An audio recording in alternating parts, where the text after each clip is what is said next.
Hello friends, ഞാൻ ഷീബ ടെസി. എൻ്റെ പുതിയൊരു വീഡിയോയിലേക്ക് എല്ലാവർക്കും സ്വാഗതം. വ്യത്യസ്ത രുചിയിലുള്ളൊരു തോരൻ്റെ റെസിപ്പി ആയിട്ടാണ് ഞാൻ ഇന്ന് വന്നിട്ടുള്ളത്. നമ്മൾ പല വെജിറ്റബിൾസ് ഉപയോഗിച്ച് തോരൻ തയ്യാറാക്കാറുണ്ട്. അപ്പോൾ ഇതുപോലെ ഒരു തോരൻ തയ്യാറാക്കിയാൽ ചോറിൻ്റെ കൂടെ എല്ലാം നമുക്ക് കഴിക്കാൻ വളരെയധികം ടേസ്റ്റിയാണ്. മാത്രമല്ല സിമ്പിളായിട്ട് പെട്ടെന്ന് തന്നെ നമ്മുടെ വീട്ടിലുള്ള ഇൻഗ്രീഡിയൻസ് ഉപയോഗിച്ച് തന്നെ നമുക്ക് എളുപ്പത്തിൽ ഈ തോരൻ തയ്യാറാക്കാൻ സാധിക്കും. എൻ്റെ ഫ്രണ്ടും സബ്സ്ക്രൈബറുമായ ലിസയുടെ റിക്വസ്റ്റ് പ്രകാരമാണ് ഞാൻ ഈ തോരൻ്റെ റെസിപ്പി നിങ്ങൾക്കായിട്ട് ഞാനിവിടെ പോസ്റ്റ് ചെയ്യുന്നത്. അപ്പോൾ എൻ്റെ റെസിപ്പി ഇഷ്ടമായാൽ ലൈക്ക് ചെയ്യാനും ഷെയർ ചെയ്യാനൊന്നും മറന്നു പോകരുതേ.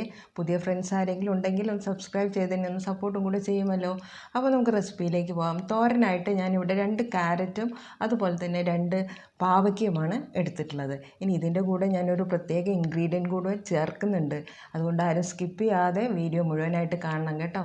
കഴുകി വൃത്തിയാക്കിയ ക്യാരറ്റ് ചെറിയ കഷ്ണങ്ങളാക്കി മുറിച്ചിട്ട് ഇതുപോലുള്ള ഹാൻഡ് ബ്ലെൻഡറിലാണ് ഞാൻ ഇട്ട് കൊടുത്തുള്ളത്. അതുകൊണ്ട് എനിക്ക് നല്ല പൊടിയായിട്ട് തന്നെ ഇവിടെ അരിഞ്ഞ് കിട്ടിയിട്ടുണ്ട്. നിങ്ങൾക്ക് കൈവച്ച് ഇതുപോലെ പൊടിയായിട്ട് അരിഞ്ഞെടുക്കാൻ കഴിയുമെങ്കിൽ അതുപോലെ നിങ്ങൾക്ക് ചെയ്യാം. ഇനി പാവയ്ക്കും അതുപോലെ കഷ്ണങ്ങളാക്കി ബ്ലെൻഡറിൽ ഇട്ടിട്ടാണ് പൊടിയായിട്ട് ഞാനിവിടെ അരച്ചെടുത്തിട്ടുള്ളത്. ഇനി ഇതിലേക്കുള്ള ഒരു തേങ്ങയുടെ അരപ്പ് തയ്യാറാക്കാനായിട്ട് 1/2 കപ്പ് തേങ്ങയിലേക്ക് 4 ചുവന്നുള്ളി, 2 വെളുത്തുള്ളി, 1/2 ടീസ്പൂൺ ചെറിയ ജീരകം, 2 പച്ചമുളകും, 1/2 ടീസ്പൂൺ മഞ്ഞൾപ്പൊടിയും കൂടെ ചേർത്ത് കൊടുത്ത് മിക്സിയിൽ നമുക്ക് പെട്ടെന്ന് പൾസ് ചെയ്ത് ഒന്ന് ഒതുക്കി എടുത്തുകൊണ്ട് വന്നിട്ട് നമുക്ക് ഈ അരിഞ്ഞ് വെച്ചിരിക്കുന്ന വെജിറ്റബിൾസിലേക്ക് ചേർത്ത് കൊടുക്കാം. കൂടെ തന്നെ പാകത്തിന് ഉപ്പും കൂടെ ഇട്ട് നന്നായിട്ടൊന്ന് മിക്സ് ചെയ്ത് കൊടുക്കണം. എപ്പോഴും തോരനിന് നമ്മൾ ഇതുപോലെയുള്ള അരപ്പ് ചേർത്ത് കഴിഞ്ഞാൽ കൈ വെച്ച് തിരുമ്മി എടുക്കുന്നതാണ് എനിക്കിഷ്ടം.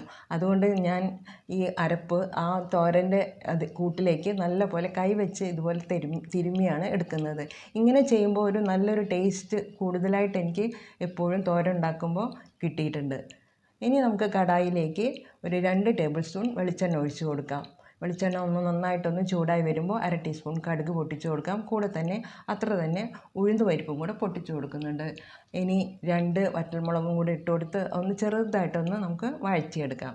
ഇതൊന്ന് വഴന്ന് വരുമ്പോൾ ഒരു മീഡിയം സവാളയുടെ പകുതി ഞാൻ അരിഞ്ഞ് അതിലേക്ക് ചേർത്ത് കൊടുക്കുന്നുണ്ട്.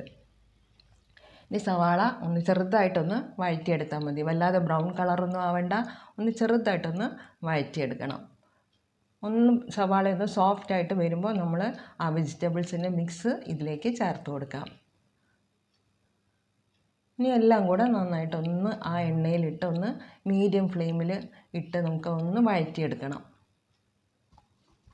അപ്പോൾ എൻ്റെ റെസിപ്പി ഇഷ്ടമായി ലൈക്ക് ചെയ്യാൻ മറന്നു പോകരുതേ.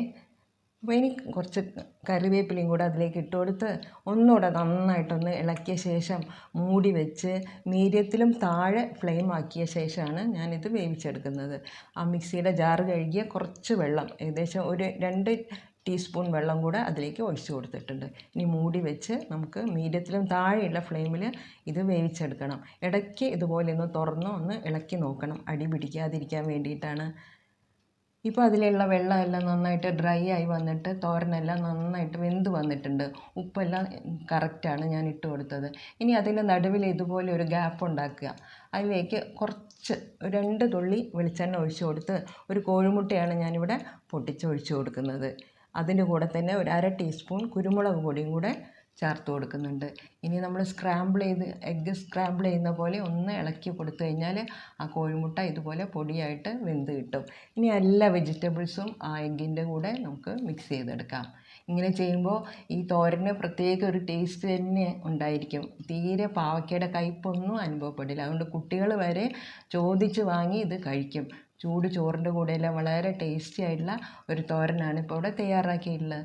അപ്പോൾ ഇതുപോലെ ഈ ഇൻഗ്രീഡിയൻസ് വെച്ച് നിങ്ങൾ തോരൻ തയ്യാറാക്കുമ്പോൾ ഒരു കോഴിമുട്ട കൂടെ അതിലേക്ക് പൊട്ടിച്ചൊഴിച്ച് കൊടുക്കാൻ മറക്കരുത്. അപ്പോൾ പ്രത്യേക ഒരു ടേസ്റ്റ് നമുക്ക് കിട്ടുന്നതായിരിക്കും. അപ്പോൾ എൻ്റെ റെസിപ്പി ഇഷ്ടമായി ലൈക്ക് ചെയ്യാനും ഷെയർ ചെയ്യാനും മറന്നു പോകരുതേ.